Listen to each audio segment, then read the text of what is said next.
हाँ गल करो। बिस्मिल्लाहिर्रहमानिर्रहीम। अस्सलाम वालेकुम मुसलमानों भाइयों, सबको सलाम। आसान डोगर हेयरमैन बोल रहा हूँ मैं। ये जो न्यू कराची में दूध महंगा हो रहा है, हर शय महंगी हो रही है, हर शय महंगी हो रही है, तेल महंगा हो रहा है, आटा महंगा हो रहा है, हर शय महंगी हो रही है। आप लोगों ने इमरान खान साहब को वोट दिया तो हर शय महंगी होनी है।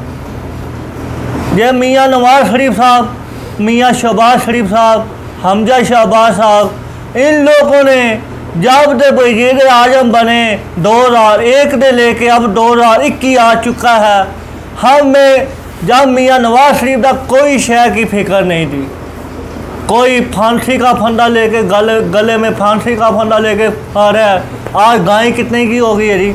गाय आज 3.5 लाख रुपए की हो गई है।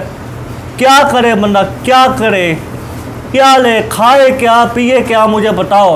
आप लोगों के बसारी ये है, आप लोग शाकर गुजर साहब के साथ मैं रब्ता करना चाहता हूँ जी। ये शहर जाए, दूधियों के साथ बात करे, दूध महंगा करे, वरना भैंस कॉलोनी दे ये दूध शहर की तरफ नहीं जाए। ऐसी की वजह है, दूध क्यों महंगा हो रहा है, ऐसी की वजह है? सानू क्यों पूछते पे हो? इमरान खान साहब को पूछो जी।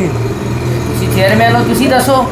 दूध महंगा कहाँ हो रहा है जी? पाम महंगी हो गई है, चोकर महंगा हो गया, आटा महंगा हो गया है, खल महंगी हो गई है, मंडा महंगा हो गया, पूरी महंगी हो गई है, अट्ठे महंगे हो गए। ये महंगा होवे ना तो फिर की होवे, दसो सानू। तुसी की अपील करोगे इमरान खान साहब? अपील इसलिए करनी है इमरान खान उतर जावे साडे तो। अपील साडी यही है बस। बस सही है। हाँ।